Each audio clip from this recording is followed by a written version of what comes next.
way to pick up a lathe in Star, North Carolina. I got Danny with me, a buddy of mine, but I can't show his face. I don't want him to break my camera. And I can't let him talk because every other word he says is a cuss word. So we're going to go buy a lathe and get it loaded up, and I'll show you what it looks like. Alright folks, here's the lathe we picked up. Causing Colchester. And we're still in the big city of Star, North Carolina here.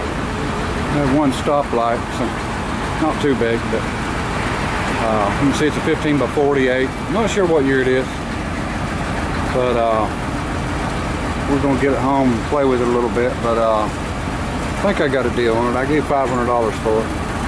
The company that had it was actually a CNC company, and they just wanted to get rid of a few things, and I didn't want them to go to the scrapyard with it, so here it is. Alright folks, we made it back home with this lathe. Just wanted to show you what I got here. I'm not familiar with a gear head lathe. You know, everything I've got's old cone head flat belt lathes, but I guess I'm not too damn old to learn. But I've got a friend that's going to come over and show me a few things that you know I got questions about and stuff. I mean, it does have a lot of gears on it, and a little bit higher tech than I'm used to, but it seems to be fine. You know, pretty good shape. It's not wore out for sure. Like I said, it's been sitting in that machine shop for quite a while, but you know, everything seems to be free and moves good, and you know, there's not a lot of wear on it.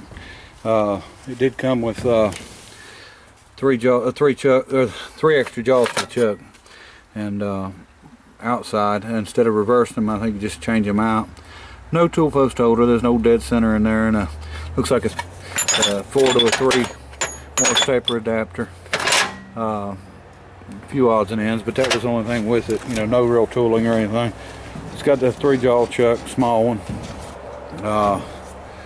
and it's got the spanner wrench to get the chuck off. And the problem with this machine is when they bought it, they was moving it. I guess it slid over and bent, you know, the drum switch and the cover on the, you can see the start stop. So I mean, it's got some electrical issues, which is not a big deal with me. I mean, I can handle that part. So we'll get it in and see what we can do with it. But like I said, I just don't know that much about it. I don't know what year it is yet. I did find the serial numbers, and hopefully we can figure it all out. But like I said, I thought it was smaller from the pictures, but I didn't realize it was a 15. It's a 15 by 48, and you know, what I'd done was my LeBlanc 16-inch flat belt lathe and cone head, I traded it off a while back to a friend of mine, and it's still in my shop, and I'm still using it, and he's just about ready for it. He's talking about pouring concrete this coming weekend to put it in his shop, and I know it's going to a good home. He's going to keep it and use it, and you know, I don't have to worry about it getting to the scrapyard.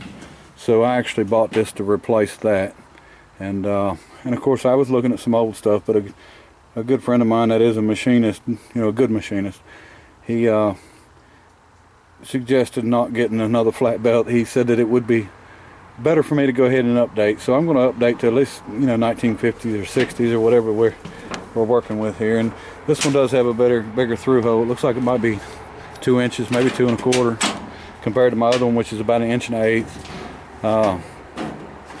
You know, like I said, I don't know much about it. You know, I sure don't claim to know anything about it, because I've, you know, been using old flat belt lathes for a long time. But we'll see how it works out. And I think, you know, for the money, it was $500, so I don't think, you know, I can't get really hurt on it. And they've actually got another lathe there that somebody may be interested in. It's a Warner and Swasey. It's a turret lathe. It's a big machine, right, much bigger than this, but they're asking $500 for it also, and I'm going to post some pictures here at the end of it. In case anybody wants that, I'd be more than glad to get them in touch with them, because, you know, it don't need to be taken to the junkyard either. and I just don't have a need for it. But you know, we will. I'll let you know. Oh, if anybody's interested, I'll sure let them know where it's at, and you know, how they can go about getting a hold of the guy that's got it, and you know, like I said, maybe save it from the junkyard. And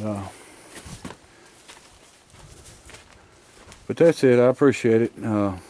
Pretty good little trip. It wasn't too far away. It was probably didn't maybe 150 miles total, but was glad to get it.